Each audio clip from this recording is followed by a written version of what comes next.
तर नमस्कार शेतकरी मित्रांनो, आपला शेतकरी राजा या यूट्यूब चॅनलवरती आपलं सहर्ष स्वागत आहे। तर मित्रांनो, आजच्या व्हिडिओमध्ये आपण एका 10,000 बक्षीच्या बॅचमध्ये आपल्याला किती पैसे राहतात हे आज ह्या व्हिडिओमध्ये आपण बघणार आहे। तर मित्रांनो, आपण जर 10,000 पक्षीची बॅच धरली, त्या 10,000 पक्षामध्ये आपल्याला ते कंपनीतर्फे म्हणजे ॲग्रीमेंट केल्यानंतर कंपनीतर्फे येणाऱ्या पक्षाविषयीची आपण ही माहिती घेतोय।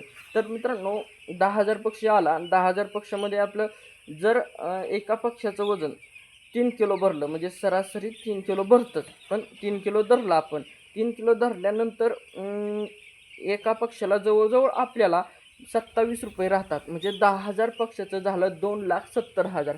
म्हणजे यामध्ये आपल्याला काही ना काही केलं तर किंवा काहीतरी कष्ट केल्याशिवाय आपल्याला पैसे मिळत नाहीत किंवा आपल्याला जी काही खर्च आहे तो खर्चसुद्धा आपल्याला कमी येतो। म्हणजे आपण किती 10,000 ते 20,000 रुपये खर्च करतो या पक्षाला, एवढ्या 10,000 पक्षांना।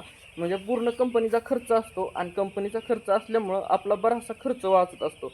त्याचबरोबर जो ह्यामध्ये तोटा मिळणार आहे किंवा तोटा बसणार आहे, तो तोटा आपल्याला जास्त बसत नाही। अशा पद्धतीने आपण एका बॅचला 45 दिवसाच्या बॅचला जवळजवळ 2,70,000 रुपये आपण हे एका 45 ते 50 दिवसाच्या बॅचमध्ये आपण कमवतो। तर मित्रांनो, असेच व्हिडिओ पाहण्यासाठी आणि असेच नवनवीन बिझनेस पाहण्यासाठी आणि शेतीविषयीची माहिती पाहण्यासाठी आमच्या चॅनलला सबस्क्राईब करायला विसरू नका। धन्यवाद।